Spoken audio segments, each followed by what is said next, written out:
First Alert Weather.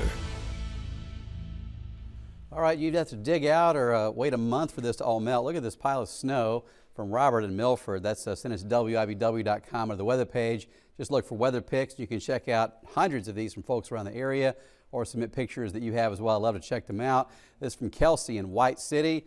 The front of this truck, just amazing, the snow drifts. This one's beautiful, but how do you dig out of this? Judy from Robinson, that's close to Hiawatha. It's about eyeball deep outside, and it's not a small area with a snow drift. It goes on for quite a while. I hope you have another door to get out. And this snow picture from Jessica in Silver Lake. It's about half a child deep there. Here's a snow picture from Jeremy in St. George. Kids are hiding behind a snow drift, but they're armed. Watch out. you got to watch out this time of the year. Snowballs are coming at you. This picture from Bill in Wamego. Snowdrift, you can't tell what kind of car it is. There's a little green showing through, so at least know the color. And this picture from Aaliyah in Paxico. This is how I felt when I got home the other night from digging out a couple of times the way home, and then from finding out what zone I'm in for a snowplow to come down our street. It's going to be a while, but a great picture from Aaliyah. I have it on my Facebook wall, and people are sharing their pet pictures there as well. But WIBW.com/weather, under the weather pics tab, you can submit your own pictures to check out a lot of great pictures from other folks from this just historic snowstorm in our area. So it's 17 degrees now. The temperature tonight will be close to 0.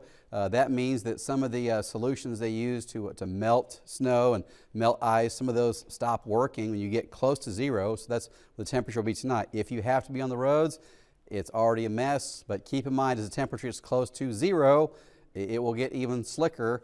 In some areas that are okay at the moment, it will get even worse. So 18 degrees now as we look out live from Cloud County Community College in Concordia. This camera we couldn't see out of for the last several days because of the ice that was caked onto it. Now you can see just fine. Over to the light at the airport, over at Blosser Airport there across the highway. That might be a snow flurry here moving toward areas like Westmoreland and Manhattan. This is not accumulation. That's just enough to go, okay, leave us alone, but it's just snow flurries.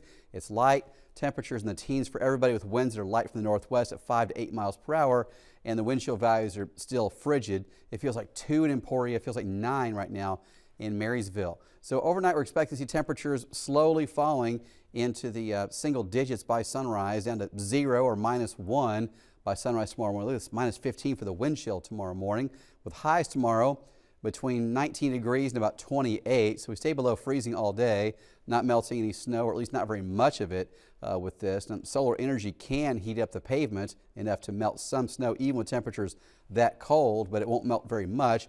And then, of course, we have refreezing at night with any melting that does go on.